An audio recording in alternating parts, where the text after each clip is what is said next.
አተ 7-0 አው ሰምተኛል 7-0 ሰንደርላንድን መጣል የቻለውን ቡድን እንግዲህ እኛ ሜዳችን ላይ ጠርተን 7 አስቀመነዋል። ከምንም በላይ ደግሞ እነዚህ ጭራሽ ኦን ታርጌትም አልሞከሩም። ያ ሁሉ ሳምንት ስንለጠለት ከርመን እንግዲህ በአንድ ጨዋታ 7 አግብተን ተበቅለናል። ይሄ ማሸነፍ በጣም ነበር የሚያስፈልገን፣ ምክንያቱም ቀጣይ ጨዋታ ከሲቲ ነን። ቶፕ 4 ላይ ወይም ደግሞ ቻምፒየንስ ሊግ ለመሳተፍ የምናደርገው ጨዋታ በጣም ከብዷል። ካሁን በኋላ ከሊቨርፑል ጋር አለን፣ ከማንቸስተር ጋር አለን፣ ከሲቲ ጋር አለን። ስለዚህ ይሄ ማሸነፍ ያስፈልገናል። ኤንዞ እንኳን እዩት እየሳቀ ነበር ጨዋታ ላይ ገና ሳይጀመር ማለት ነው። እና ቡድኑ አሪፍ ስፕሪንት ለማግኘት ይሄ ማሸነፍ ግዴታ ነበር። አሸንፈናል። ቶሲን ራሱ አግብቷል። ዛሬ እኮ ተአምር ነው በቃ።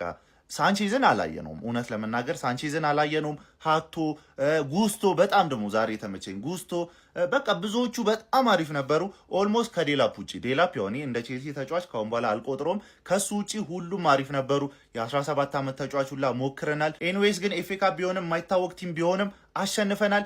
ለሲቲ ደግሞ እንዘጋጃለን። ይመቻችሁ። ከንቲባችሁ ነኝ። ቀጣይ ዙር ኤፍ ኤ ካፕ ጨዋታ ከአርሰናል ጋር የሚደርሰን ይሆናል ማለት ነው። ውሸቴን ነው ግን አርሰናል ሳውዛምፕተንን ካለፈ በኋላ ከአርሰናል ጋር የሚደርሰን እድል ሰፊ ነው። እንደው ቅዱስ ገብርኤል ብሎ ከአርሰናል ጋር ከደረሰን ቀጣይ ዙር ቸልሲ በአምስተኛ ጨዋታ በዚህ ዓመት ካላስደሰትከኝ በጣም ነው የምታስከፋኝ። ለማንኛውም ወደ ጨዋታው ስንመለስ ቸልሲ ድንቅ ብቃት ነው ያሳየን። 7-0 ፖርት ቫሊ መሆኑን እኮ አትመልከቱ። ከማንም ጋር በተጫወት እንግሊዝ ውስጥ 7 ጎል ማስቆጠር በጣም ከባድ ነው። ቸልሲ ስለሆነ ነው 7 ግብ ያስቆጠረው ወንድሜ። ምንም እዚህ ጋር ሄደ ፖርት ቬሊ ምናምን ብለህ እንዳታላግጥ። ደስ ብሎኛል። ኮሜንት ላይ ሀሳባችሁን። ከንቲባው ነኝ። መልካም አዳር።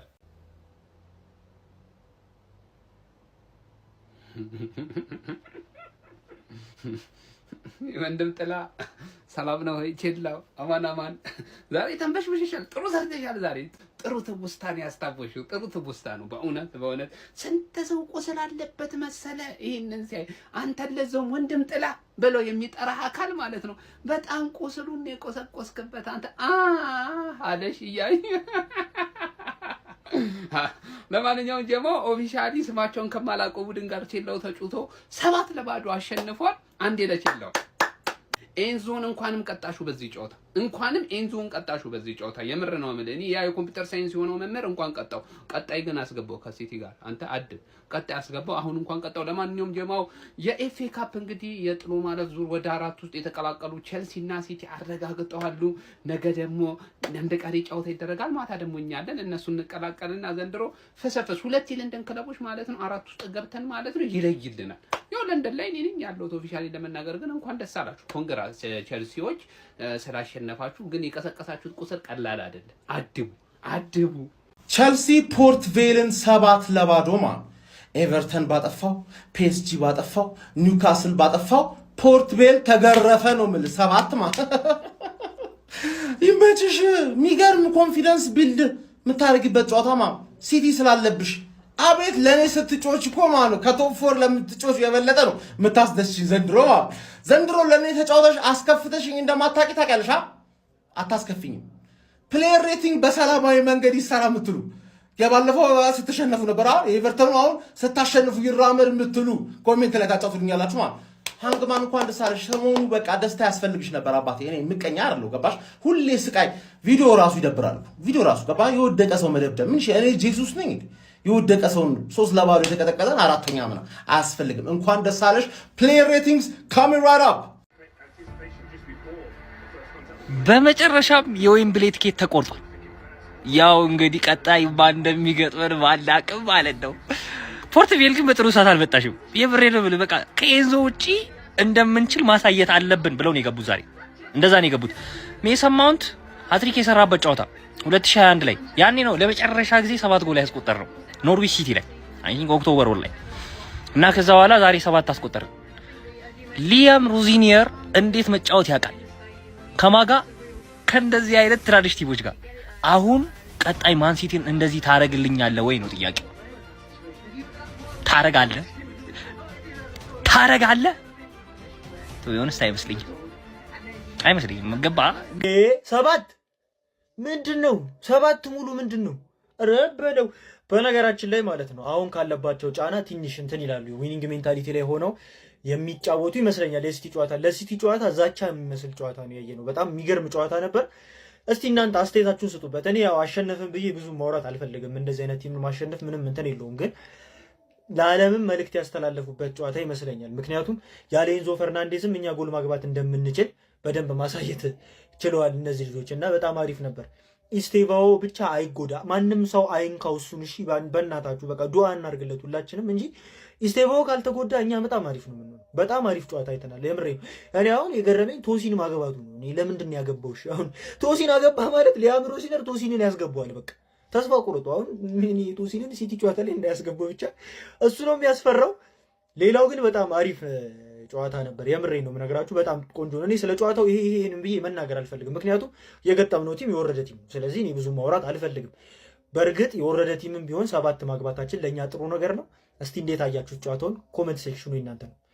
ፕላስ ምልክቱን እየተጫናችሁ ቤተሰቡን አደር። ቼልሲ ኤንዞ ፈርናንዴዝን ለ2 ጌም ቀጥቶታል። ያው በሰጠው ኮሜንት ምናምን ነገር ማለት ነውና እንደዚህ ማለት አይችልም። ጀግና በቃ እኔ በጣም ነው የተመቸኝ ማለት ነው። ቼልሲ ሲጀመር የሚመቸኝ በጣም ቆራጥ ቲም ነው። በዚህ ድርድር ቀልድ አያውቁም። እሱ ነገራቸው በጣም ይመቸኛል።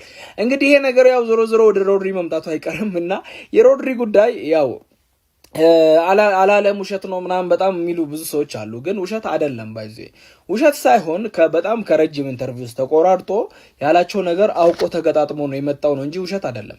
እኔ ያው እስካሁን ብዙ የተለወጠ ነገር የለም ከባለፈው ካልኩት ነገር ማለት ነው።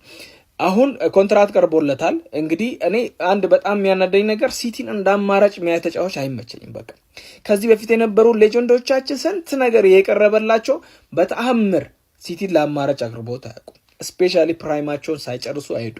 እኔ አንድ ሰው የክለብን ሌጀንድ ነው በጣም ልቤም ሞልቼ ማወራለት የሚሆነው ክለቤን ሁሌም ያስቀድምና ፕራይሙን እኔ ጋር ከጨረሰ ነው። ፕራይሙን ሳይጨርስ ከሄደ በጣም ቅርቅር ይለኛል ማለት ነው። እና አሁን ስተርሊንግ በጣም የሚገርም የሲቲ ሌጀንድ ነው፣ ግን ቅርቅር ፕራይሙን ሳይጨርስ ለቆ ስለሄደ ማለት ነው። ለማንኛውም ያው የኤንዞ እንደዛ ተቀጥቷል። ለኛ አንድ ጥቅሙ ያው ከሲቲ ጋር ያለብን ጌም ከቼልሲ ጋር ከኛ ጋር ያለባቸው ጌምም አይጫወት ኤንዞ ኖረ አልኖረ ኩኩ ኖረ አልኖረ ለኛ ጉዳያችን አይደለም። ስንት ተጫዋቾችን ቼልሲ አጥቷል። ይሄ ነው ክሊንሺቱን አስጠብቆ 7 አግብቶ የሚወጣውን ቼልሲ ነው የማውቀው። ይሄ ነው ቲሜ፣ ይሄ ነው ገባህ አይደል? ይሄ ነው ሰሞኑን የማንም መቀለጃ ሆነናል አይደል? ቼልሲ ፈራረሰ፣ ቼልሲ እንደዚህ ነው። ይሄ ነው የኔ ቼልሲ፣ ይሄ ነው በቃ ስለሚችል ጆዋ ፔድሮ። በስማም ምን አይነት ሰው ነህ ግን አንተ? በእናት አቋማችንን ለመመለስ የዛሬውን ጨዋታ ማሸነፋችን ግዴታ ነበር። ፖርትቬልን ተወጣንባት። የሰሞኑን ንዴት የነ ኤንዞ ፈርናንዴዝን ንዴት ነው የተወጣንባቸው ፖርትቬል ላይ ስለምንችል ነው። በቃ ይሄ ነው ቲሜ። እንደ ሊቨርፑል ተቀጥቅጫ አይደለም እንደዛ እንደ ሸባ የወጣሁት። ስለምችል ክሊንሺቴን አስጠብቄ 7 አግብቼ ነው የወጣሁት። በቃ ስለምችል ነው። ማንም እንዳይናገረኝ፣ ማንም ቼልሲ ላይ መቶ አፉ እንዲከፍት አልፈቅድለትም። ቼልሲ እንደዚህ አግባብ ነው? እነዚህ ልክ ነው ውስጥ ለምን አሁን ሊወርድ በር ላይ ቆመ ክለብ ላይ 7 ጎል አግብት ልክ ነው? ምን ጀብደኛ አይለኛ ነው? እንዴት ነው ነገሩ? ምን እንደዚህ አይነት ጽግተው አላልኩም። በእርግጥ ቀብጠው ነበር። አይ ሲጀማምር አካባቢ ፖርትቬሎች ትንሽ ልቅበጣሉ። አይ አትቀብጡም። አንድ ገና አገባን፣ 3ኛው ታገዙ። አቶ እኮ መበረኩ ነው ተበቅ ሲል 15ን ካላገባን አሉ አገቡት። ያራዳ ልጅ ምን ችግር አለው? ግማሽ ደርዘን ጎል። ቼልሲ ደግሞ አሁን እንደዚህ ትቷላት። ኤፍ ኤ ካፕ አብዷል። ጎብቂ ሲቲ ጨርሷል። በነገራችን ላይ ምንድነው እነዚህ እንግሊዝ ክለቦች ሲቲ ሊቨርፑልን ጎል አታገባብኝም አለ። ቼልሲ አንድ ጎል ብትሰጠው ምን ሊግቱ ሊወርድ ነው። ገብቷል። በር ላይ ቆሟል ፖርትቬል። አንድ ጎል ሰጣ ተደሰትኩ ሲል ባካፋ ገቡና ተለው የታወቀ ነው። ከጀርባ ነው ምንድን ቼልሲ ምንድን ነው የፈለጋችሁት?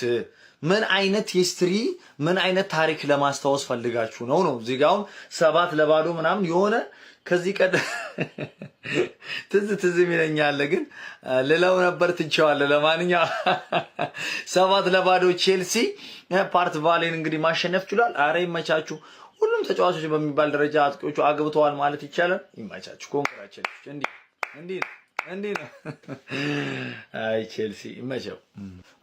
ቆይ ብቻ ግን እቺን ቁጥር ሲያዩ ቁስላቸው ያልደረቀላቸው አንዳንድ ክለቦች አሉና ያው እነሱ ይሳቀቃሉ ለማለት ነው። ለማስታወስ ያክል ይመቻቸው።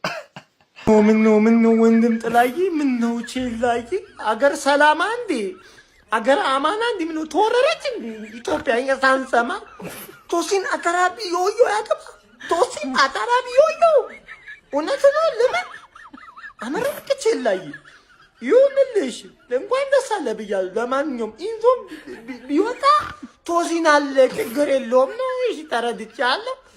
ግን እንኳን ደስ አለ ቢሰማኝ ቀጣይ ሳምንት ግን እንደዛ አይቀጥልም። ስነ ምግባርህን ያዝ አርፈት ለጠጠላጣለ ቀጣይ ሳምንት ስነ ምግባርህን ያዝ ብያለሁ።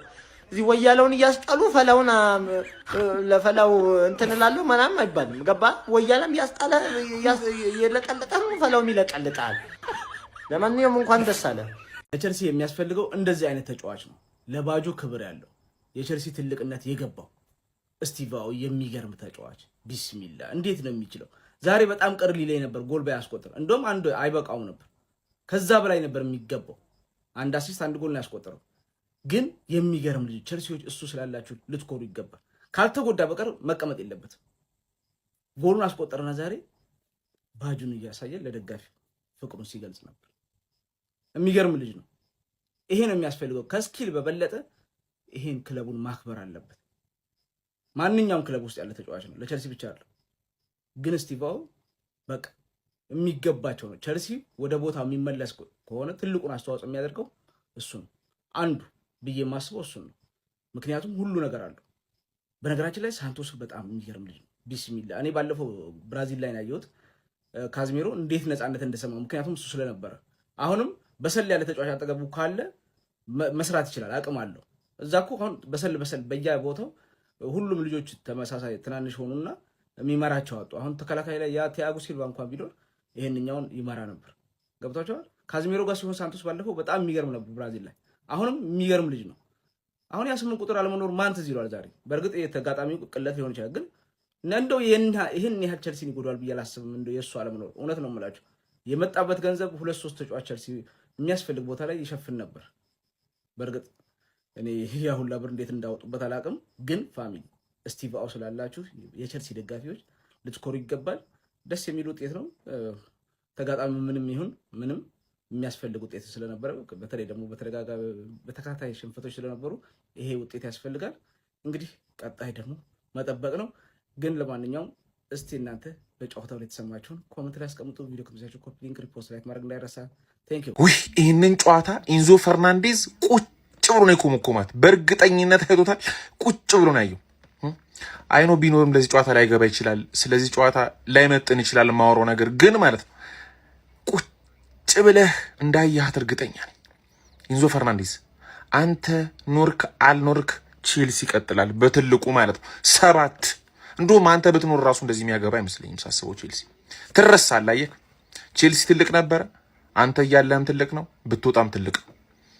ቼልሲ ፖርቱቬልን ወስዶ 7 ግማሽ ፍጻሜ ለማንቸስተር ሲቲ ቆንጆ መልእክት። እኔ እንደባለፈው አንድ እኩል ምናምን ልወጣ አይደለም የምመጣው፣ አሁን ላሸንፍህ ነው ብዙ ላገባ ጭራሽ ብሎ ነው የመጣው። ለሲቲ ቆንጆ መልእክት ነው ያስተላለፈው። ጽድት ያለ ቼልሲ ነው የተመለከተው። በቃ እነ ኩኩሬላ ኢንዞ ፈርናንዴዝ ምናምን እዛው። ግን በአንድ በኩል ደግሞ ሳስበው ባለቤቶቹ ደግሞ ትክክል ነን ብለው ደግሞ እንዳያስቡ እፈራለሁ። በቃ ትክክል አይደሉም፣ ግን እንደዚህ አይነት ውጤት ደግሞ ሲያዩ አይ ትክክል ነን ብለው ደግሞ እንዳያስቡ። ጋይስ ይሄ ዊሊያም ስቲቫው የተባለ ብራዚላዊ የፊት መስመር ተጫዋች ራሱ እንዴት አባቱ ነው የሚችለው? ዛሬ በእንግሊዝ ኤፍኤ ካፕ ሩብ ፍጻሜ ጨዋታ የሊግ አንዱን ማለትም በእንግሊዝ 3ኛ ሊግ እርከን ላይ የሚጫወተውን ፖርቶቬልን በሜዳው ስታንፎርድ ብሪጅ ያስተናገደው ቼልሲ 7-0 በሆነ ሰፊ ውጤት አሸንፈው እንግዲህ ወደ ግማሽ ፍጻሜ ማለፉን ማረጋገጥ ችሏል። በዚህ ጨዋታ ላይ ለቼልሲ 7ቱንም ጎሎች የተለያዩ ተጫዋቾች ነበር ማስቆጠር የቻሉ። 3ቱን ፈርስት ሃፍ ሲሆን ያስቆጠሩት፣ 4ቱን ደግሞ ከሰከንድ ሃፍ በኋላ ነበረ። በዚህ ጨዋታ ላይ ሁለተኛው ደቂቃ ላይ ያሮላቶ ለቼልሲ ቀዳሚ ማድረግ ቻለ። ጃኦ ፔድሮ እንዲሁም ደግሞ ጋብሪኤል በራሱ መረብ ላይ ማስቆጠረው ጎል አማካኝነት ቼልሲን በመጀመሪያው አጋማሽ 3-0 እንዲመራ ማድረግ ቻሉ። ከዛ በኋላ አንድሬ ሳንቶስ፣ አዳራቢዮዮ እንዲሁም ስቴቫው እና ጋርናቾ የመሳሰሉ ተጫዋቾችም ቀሪዎቹን ጎሎች በማስቆጠር ቼልሲ ጨዋታውን 7-0 በሆነ ውጤት ማሸነፍ ችሏል። ኢስታቪዮ የሚገራርሙ እንቅስቃሴዎች ነበሩት። ድሪብሎቹ በጣም ያምሩ ነበረ። ጥረቱ በጣም ግሩም ነበር። ሊንክ አፕ ፕሌዮቹ በጣም አስገራሚ ነበሩ ማለት ይቻላል። ጎል ማስቆጠሩም በጣም ነበር ደስ ያለኝ፣ ምክንያቱም ብዙ ሲለፋ ነበር። 2 ኳሶች ነው የግቡ ቋሚ መልሰውበት የነበረው ማለት ነው። የጋርናቾ ኳስ ተነካክቶ ሲመጣ ነበር ማስቆጠር የቻለው። እንዲሁም ደግሞ ፖርትቬሎች በዚህ ጨዋታ ላይ ምንም ማድረግ አልቻሉም ነበረ። በጣም የሆነ ፊት የማያደርግ አይነት ፉክክር ነበር የተመለከትነው። ኳስ ለመያዝ በጣም ተቸግረው ነበር። ሙሉ በሙሉ ዶሚኔት ተደርገው ነበረ። ለማንኛውም ከሩብ ፍጻሜው የተሰናበቱ ሲሆን ቼልሲዎች ወደ ግማሽ ፍጻሜ መቀላቀላቸውን ማረጋገጥ ችሏል። እናንተ ስለዚህ ጨዋታ ምን ትላላችሁ? ሀሳባችሁን አጋሩኝ። የፕላስ ምልክቱ